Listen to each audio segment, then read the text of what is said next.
Assalamualaikum warahmatullahi wabarakatuh. Saya Rizky Anwar dari Prodi Ekonomi semester 2. Ini menjelaskan tentang beberapa teori mengenai tidak belajar, metode pembelajaran, dan faktor-faktor yang mempengaruhi pembelajaran.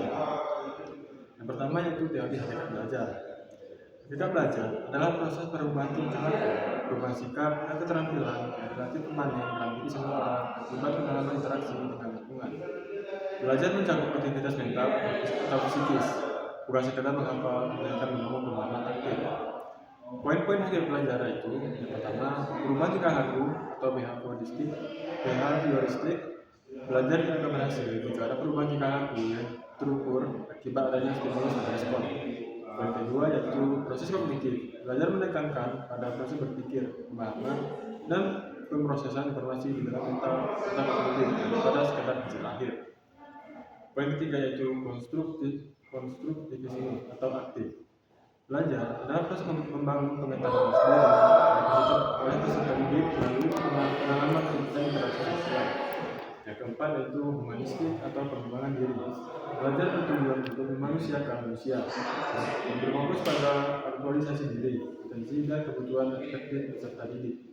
Poin yang kelima yaitu berbasis pengalaman. Belajar merupakan aktivitas yang bersumber dari interaksi dengan lingkungan, baik secara langsung maupun tidak langsung. Dan yang kedua yaitu tentang hakikat pembelajaran. Hakikat pembelajaran adalah proses interaksi yang direncanakan secara sadar antara peserta didik dengan pendidik. Sehingga belajar dan belajar tertentu. Berbeda dengan belajar yang fokus pada aktivitas internal individu, pembelajaran ditekankan pada sistem dan kondisi eksternal yang diciptakan untuk mendukung agar proses belajar tersebut menjadi secara efektif. Poin-poin dalam hakikat pembelajaran itu, yang pertama, sistem interaksi. Melibatkan hubungan dinamis antara guru, siswa, dan materi. Guru berperan sebagai fasilitator yang memberikan bantuan agar terjadi pemerolehan ilmu, kemahiran, dan pembentukan sikap. Poin kedua yaitu proses yang terencana. Pembelajaran merupakan aktivitas yang memiliki tahapan sistematis, mulai dari perencanaan desain, pelaksanaan, hingga evaluasi. Poin ketiga yaitu pembelajaran bukan sekadar transfer informasi, melainkan upaya menciptakan kondisi atau lingkungan yang memungkinkan peserta didik belajar dengan mudah. Poin keempat yaitu komponen inti.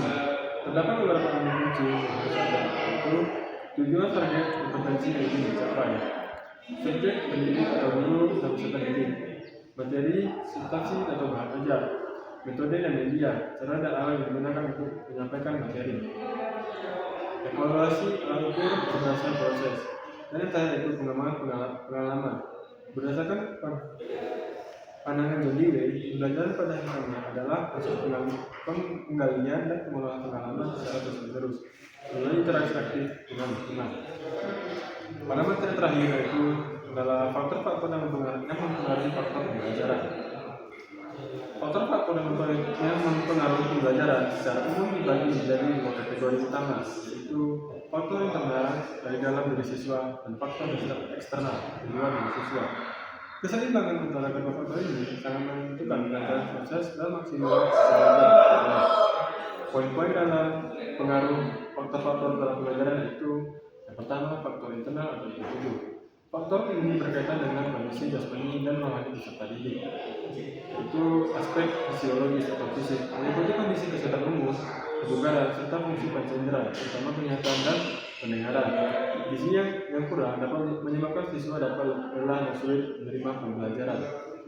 Yang kedua itu aspek psikologis, intelijensi atau kecerdasan, yaitu kemampuan kognitif siswa dalam memproses informasi. Yang kedua dalam aspek psikologis yaitu motivasi, yaitu adalah dorongan internal yang menggerakkan siswa untuk belajar secara tertib.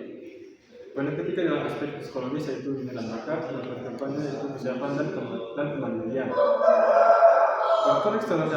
Faktor eksternalnya ada atau lingkungan, yaitu faktor ini berasal dari lingkungan sekitar yang berinteraksi dengan siswa.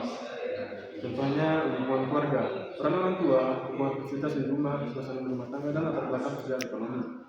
Yang kedua, lingkungan sekolah mencakup metode mengajar guru, kurikulum yang digunakan, hubungan antara guru dan siswa, serta ketersediaan sarana prasarana atau alat bantu perpustakaan gedung sekolah.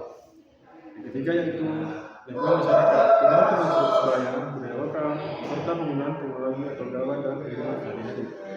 Dan yang dapat saya sampaikan. Kurang lebihnya saya ucapkan terima kasih. Assalamualaikum warahmatullahi wabarakatuh.